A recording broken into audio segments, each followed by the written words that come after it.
दे या कहीं पे चढ़ा दे, फिर उस वस्तु को वापस समेटने लगते। उनको पूछो कि आप इसका क्या करोगे, कहीं दान कर देंगे।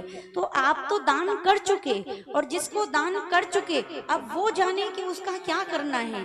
हमारा उस पर कोई अधिकार नहीं रह जाता कि दान की हुई वस्तु को वापस किसी को दान करें। अगर एक बार जो वस्तु दान कर दी उसे लेकर किसी और को दान करेंगे तो राजा नृग जैसी स्थिति होगी, गिरगिट की स्थिति प्राप्त होगी।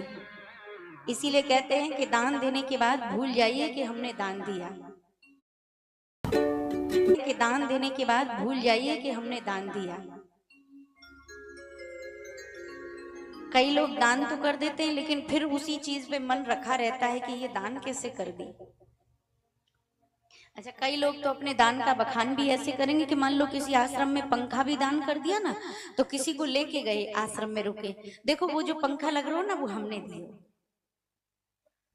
फिर गए, देखो वो जो पंखा लग रहा है ना हमने दिया। फिर गए, वो देखो पंखा दिख रहा है हमने, वो देखो पंखा दिख रहा है हमने दिया था।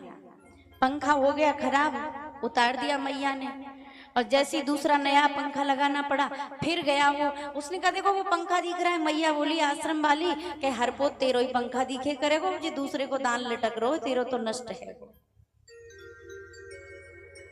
तो लोग जब दान करते हैं ना उसको गाते हैं, फिर कहते हैं कि पुण्य का प्रताप नहीं मिलता, दान छुपा करके किया जाता है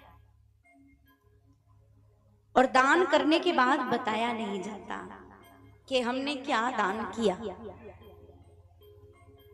दान करने के बाद दान लिया नहीं जाता, बताया नहीं जाता, ये दान की स्थिति होती है। इसलिए सदैव याद रखिए, अगर आपने किसी को एक कटोरी आटा भी डाला है तो कहना नहीं है कि हमने उसको आटा दिया।